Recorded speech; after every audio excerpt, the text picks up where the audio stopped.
Y bueno, ya quedó aquí corriendo la grabación.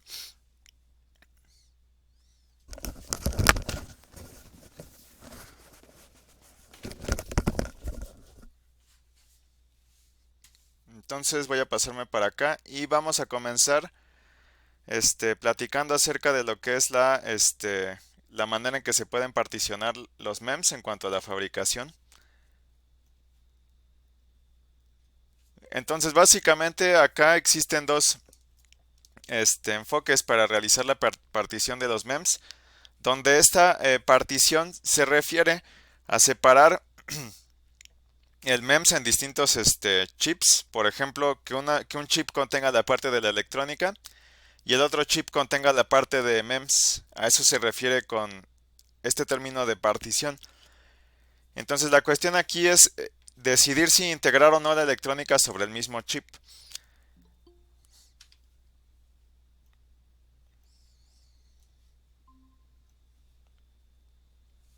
En muchas ocasiones se opta por escoger una arquitectura híbrida, donde en ese caso la arquitectura híbrida representa que se va a tener por separado en un chip lo que es la parte de MEMS y en otro chip se va a tener lo que es la parte de la electrónica. Esto es en la mayoría de los casos. Sin embargo, si por ejemplo existe alguna ventaja significativa como por ejemplo costo o tamaño o desempeño, se va a escoger el otro tipo de arquitectura que es la arquitectura monolítica. En esta arquitectura monolítica lo que se hace es integrar sobre un mismo chip lo que es la parte del MEMS y la parte de la electrónica. Acá del lado derecho en la figura pueden ver un sensor de presión de la marca Sensonor y aquí se prefirió por utilizar una arquitectura híbrida. La parte del chip MEMS es la parte que está de color encerrada de color rojo y la parte de la electrónica es la parte que está encerrada de color amarillo. Lo que está encerrado de color amarillo, ese chip se le llama ASIC, que es circuito integrado de aplicación específica. Ambos chips están montados sobre un marco metálico, pero están separados, no están sobre el mismo chip, pero están unidos entre sí por cables muy pequeños. Entonces, esta solución, este tipo de enfoque que es la arquitectura híbrida, tiene ventajas y tiene también sus desventajas. La ventaja aquí, y esta solución en específico se llama System in the Package, que es algo que les voy a investigar después, les voy a pedir que investiguen después de tarea. La ventaja de utilizar este enfoque es que se utiliza el mejor proceso de fabricación para cada chip. Sin embargo, una desventaja de utilizar este enfoque es que para poder unir un chip con el otro se tienen que utilizar cables o filamentos muy finos. Entonces a veces es complicado realizar la fabricación de este tipo de cables. Y otra desventaja adicional que introducen estos cables es que se puede introducir ruido adicional en las señales eléctricas que estén pasando desde un lugar hacia el otro.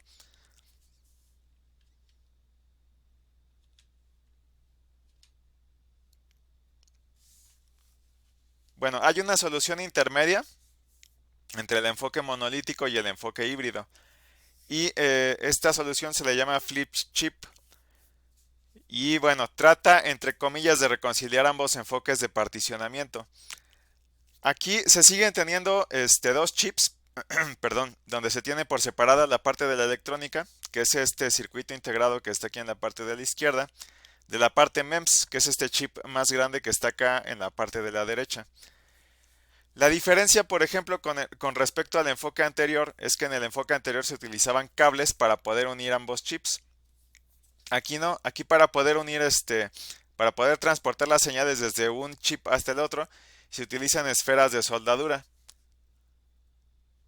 Que bueno, ya en alguna ocasión, si quieren les vuelvo a mostrar, ya en alguna ocasión habíamos visto, no sé, a ver, por ejemplo, procesador.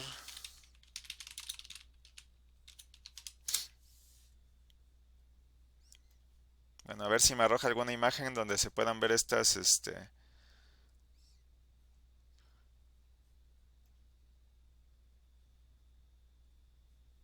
Bueno, aquí se alcanzan a apreciar estas esferas de soldadura que son las que sirven para, digamos, unir este chip del microprocesador con el resto de la tarjeta madre. Entonces la idea acá es similar a esta que tenemos aquí en el procesador. Entonces la función de estas esferas de soldadura es el transporte de las señales para poder establecer una comunicación entre las señales del MEMS y las señales del circuito integrado. Entonces la ventaja es que permite un ensamble estrecho entre los chips. Digamos que se corta esa distancia que se genera en el otro enfoque, en el enfoque híbrido.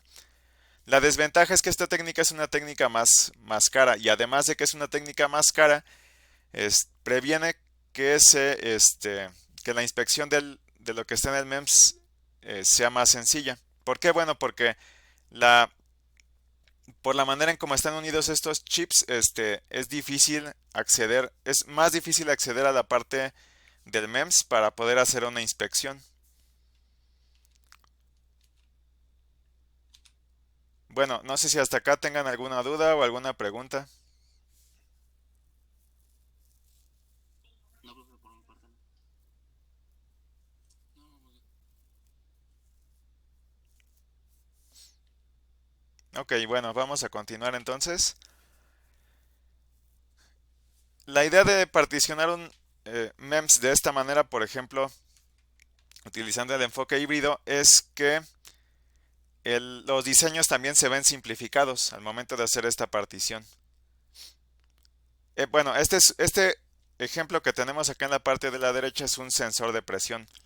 En este caso, bueno, el sensor de presión pues requiere ciertos componentes en la parte MEMS, requiere de un cierto tipo de electrónica, pero tengo que considerar que, perdón, que posiblemente en otros tipos de MEMS el diseño sea más complejo y se tengan que hacer más particiones. Es decir, que posiblemente se requieran más chips dependiendo de la complejidad del MEMS. Pero bueno, no es la única manera de hacer la partición de un MEMS, perdón. Aquí, por ejemplo, vimos los distintos tipos de particiones desde el punto de vista de la separación de la parte electrónica y la parte de MEMS. Pero otro enfoque de partición que se puede tomar es decir, bueno, yo voy a empezar a hacer particiones, pero, por ejemplo, este, seccionando de tal manera que en un chip queden estructuras activas y en otro chip queden estructuras pasivas. ¿Qué es esto? Bueno, las estructuras pasivas únicamente se encargan de transportar la energía dentro del sistema. Entonces estas estructuras pasivas no van a hacer otra cosa más que este, una provisión de soporte, de guías o de canalizaciones para poder construir o llevar a cabo la fabricación del sistema. Y por otra parte están lo que son las estructuras pasivas, que son las estructuras digamos son el núcleo del funcionamiento del actuador y del sensor. Y la idea de estas estructuras activas es permitir la transferencia de energía entre lo que es el medio y el sistema. Entonces, esta es otra manera de realizar la partición al momento de diseñar y de llevar a cabo la fabricación de un dispositivo MEMS. Bueno, vamos a brincarnos ahora entonces a lo que es la parte de las tolerancias y las reglas de diseño, pero antes de brincarme para acá, no sé si haya quedado alguna duda o pregunta hasta acá. Ok, bueno, vamos a seguir entonces.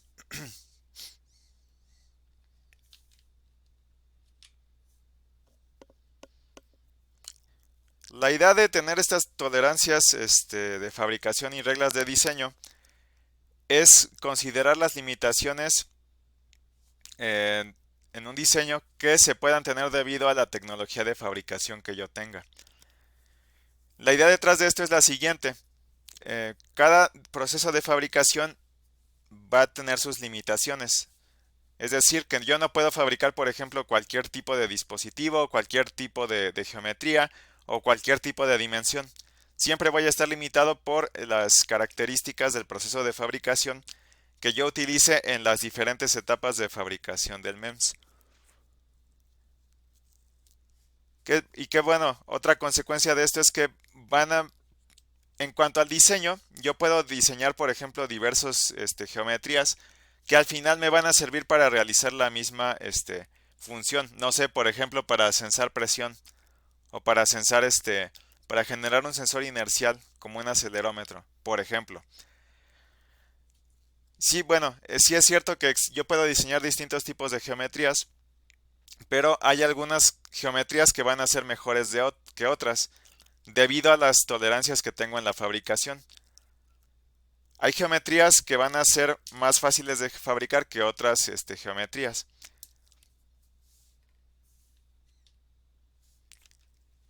Y en cuanto a esto, entonces vamos a empezar por definir lo que es la tolerancia geométrica, que esta es la principal, que este es el principal tipo de tolerancia que debe de tomarse en cuenta.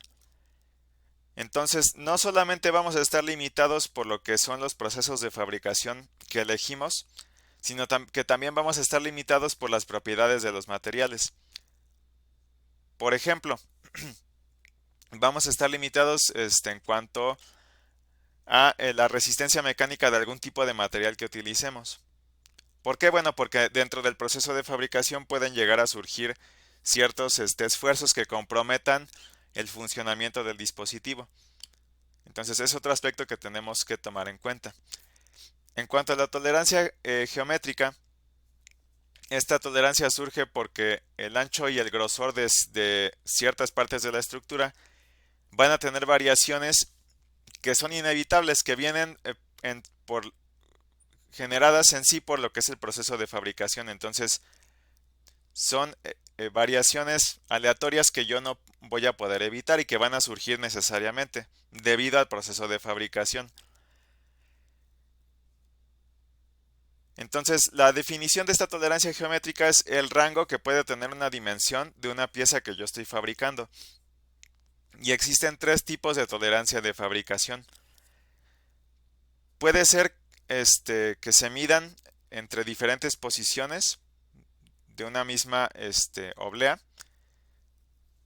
Claro, pensando en que se va a medir, por ejemplo, alguna característica de algún elemento, entonces se puede medir entre diferentes posiciones de la misma oblea, porque recuerden que dentro de la misma oblea estoy fabricando el mismo dispositivo una y otra vez. Es como si piensen como si yo estuviera sacando una corrida de fabricación por ejemplo, de bolillos. Es algo similar. Otra cosa, o otra tipo que se puede tener es medir entre diferentes obleas, pero en la misma corrida. Y otro tipo es medir entre diferentes corridas de fabricación. Y podemos dividir la tolerancia geométrica en dos partes. La primera va a ser una tolerancia que se llama, perdón, que se llama tolerancia de ancho grabado. Y esta tolerancia toma en cuenta lo que son todos los procesos de grabado que se involucran para fabricar lo que es una capa. Que bueno, que sería lo que es la máscara que se utilizó, el proceso de fotolitografía que se utilizó y la manera en cómo se transfiere el patrón. Entonces todo esto se toma en cuenta en esta tolerancia. Y generalmente se va a expresar de la siguiente manera con esta ecuación que está aquí. Ups. Donde la dimensión fabricada va a ser igual a la dimensión de diseño más menos un máximo y más menos un mínimo. Es así como se va a expresar esta tolerancia de ancho grabado. El otro tipo de tolerancia geométrica que se tiene es la tolerancia de grosor. Entonces, esta tolerancia de grosor se toma en cuenta, por ejemplo, cuando yo estoy utilizando un proceso que es de deposición. Entonces, lo que en realidad me interesa aquí en esta tolerancia de grosor es la uniformidad de la deposición. Y se puede medir en dos, bueno, se puede definir de dos maneras. Una es dentro de la misma oblea y la otra es entre diferentes obleas de diferentes corridas o diferentes, pues, bueno, sí, de diferentes series de fabricación.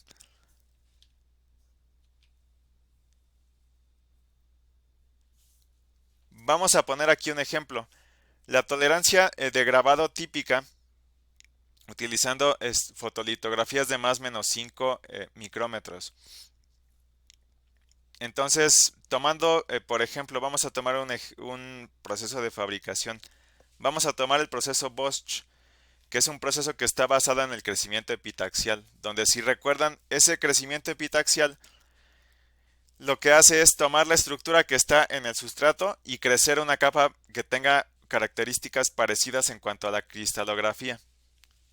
Que bueno, vimos que existen diferentes tipos de crecimiento epitaxial, ¿no? Pero la idea es esa, la idea es tomar la estructura que está por debajo, la estructura cristalográfica, y a partir de esa estructura crecer una capa que vaya por encima del sustrato. Para este caso, por ejemplo, del proceso Bosch, la tolerancia de fabricación se definiría de esta manera. Sería la dimensión de diseño más 0.2 micrómetros, que es lo más que puede estar por encima, y menos 1.2 micrómetros, que es lo más que puede estar pero por debajo. Entonces, con esta tolerancia en este proceso de fabricación, generalmente siempre vamos a obtener estructuras más delgadas o más estrechas de lo que esperábamos en el diseño. Y pueden irse hasta menos 0.7 micrómetros. Entonces yo tengo que considerar esto en el momento del diseño, y yo lo que puedo hacer es compensar esta dimensión en el diseño para que se evite que en el momento de la fabricación se coma más dimensión de la que yo estoy esperando.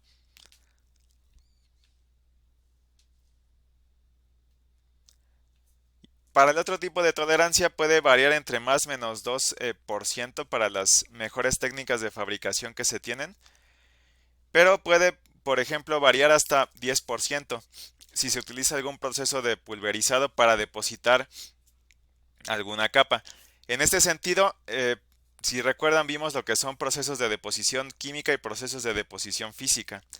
Desde este punto de vista de la tolerancia, los procesos de deposición química son mejores, van a lograr mejores resultados que los procesos de deposición física. Y por ejemplo, hablando otra vez de este proceso de fabricación Bosch, para la tolerancia de grosor se especifica una tolerancia de 10.6 micrómetros más menos 1.5 micrómetros.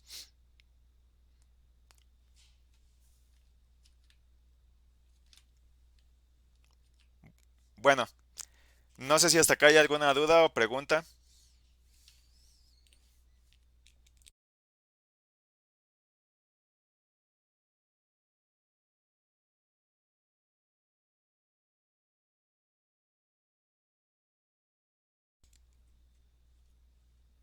Ok, bueno, entonces vamos a continuar con lo que son las reglas de diseño. Estas reglas de diseño nos van a servir a nosotros como diseñadores para obtener dispositivos que sean funcionales cuando menos.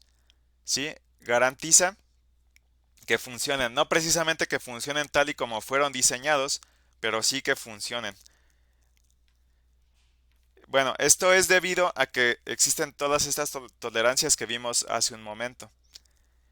Entonces, cada proceso de fabricación va a tener sus reglas de diseño. No, y como les comentaba hace rato, no van a garantizar que el dispositivo vaya a funcionar, pero sí incrementa de gran manera las probabilidades de que esto sea así. Y estas reglas de diseño puedo dividirlas en tres categorías. Y las voy a leer acá, que son reglas de dimensión mínima para cada nivel de la estructura, reglas de registro entre dos niveles de la máscara y reglas para otras limitaciones del proceso. Entonces vamos a ver cada una de ellas y vamos a empezar con la regla de dimensión mínima. Y esta regla de dimensión mínima está principalmente ligada a lo que es la resolución del proceso de grabado. Recuerden que hay diferentes tipos de grabado, y estos procesos de grabado consisten en remover material de ciertas capas de mi dispositivo. Entonces, dentro de esta regla de dimensión mínima, vamos a tener dos tipos de reglas, que sería la primera sería la regla de característica mínima, que es que es esta regla que está por acá. Y esta regla de característica mínima lo que me dice es el ancho mínimo o la dimensión mínima que debe tener una estructura para que se considere como que está fabricada. ¿Por qué? Porque bueno, pudiera llegar a ocurrir que se diseñó una estructura o se diseñó una parte de una estructura con unas ciertas dimensiones, pero al final por los procesos de grabado resulta que el ataque se comió toda esa capa. Entonces, esta regla es lo que me ayuda a tener esa visión para garantizar que esta estructura se considera como fabricada. Y tenemos otra regla que es la regla de espaciado mínimo y se refiere al espacio más pequeño que puede existir entre dos estructuras de la misma capa para garantizar que no se toquen entre sí. Entonces, y bueno, está ejemplificado aquí en la figura de la parte de la derecha y sería el espaciamiento, por ejemplo, sería esto que está por acá. ¿Para qué? Bueno, para que como dice aquí en el texto, pues no se toquen para que estas capas no se lleguen a tocar.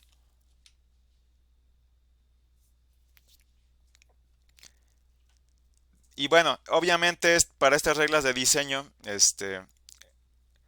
depende de en qué lugar se realice la fabricación. ¿A qué me refiero con esto?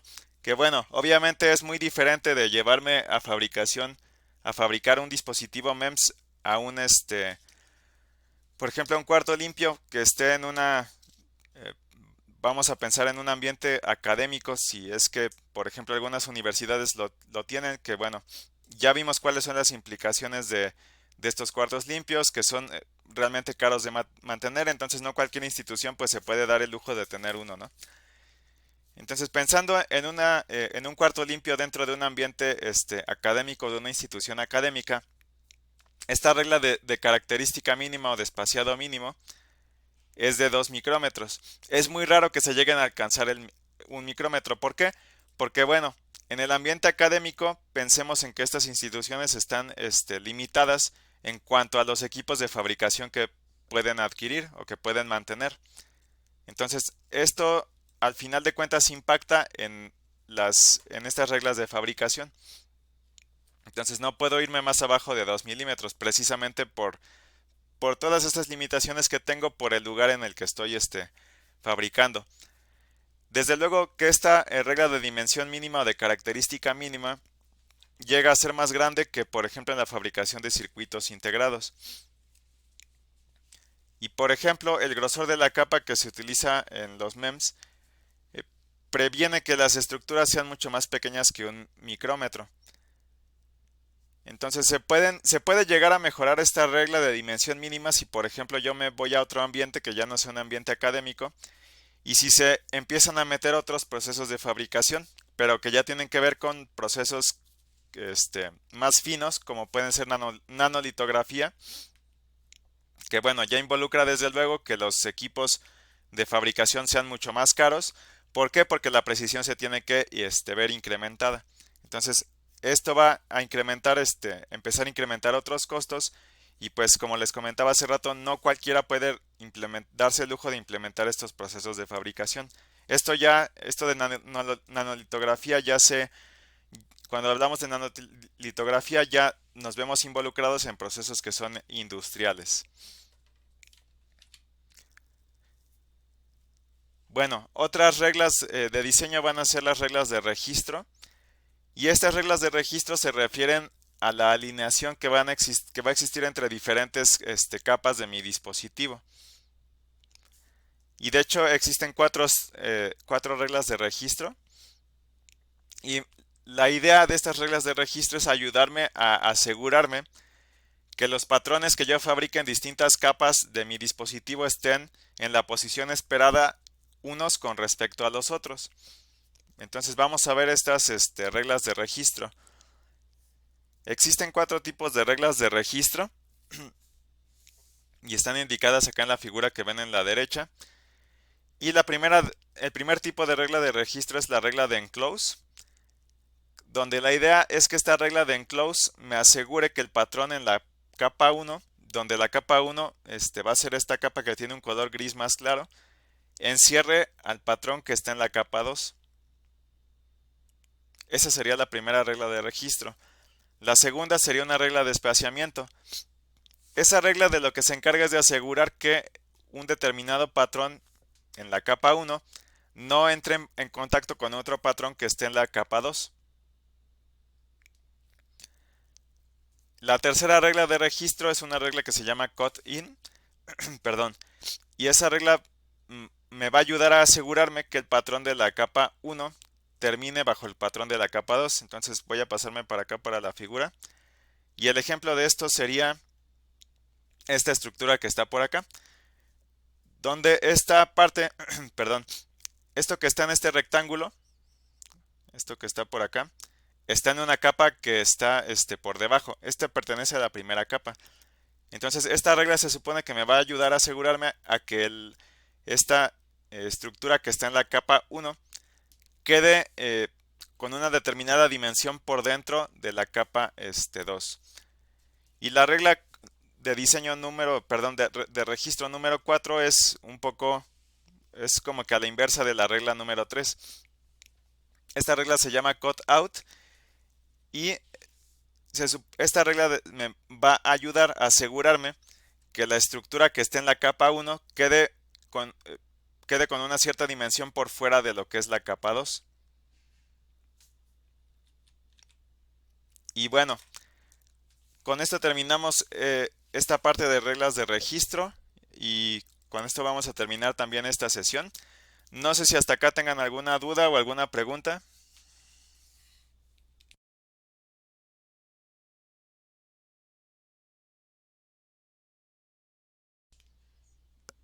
Ah, ok.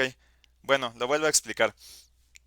Este cut out te va a ayudar a asegurarte que esta estructura, bueno, déjame mejor lo señalo por acá. Tienes esta estructura en la primera capa. Entonces, esta regla de cut out te va a ayudar a garantizar que quede por fuera de lo que es la segunda capa. Aquí la segunda, lo que pasa es que quizá por la ilustración no se ve muy bien, pero la segunda capa es la capa que está de color gris más oscuro. Entonces, esta regla te ayuda a eso, a garantizar que esta estructura que yo acabo de poner aquí quede por fuera o sobresalga de esto que tienes por encima, que es en la capa 2. No sé si haya quedado por ahí claro.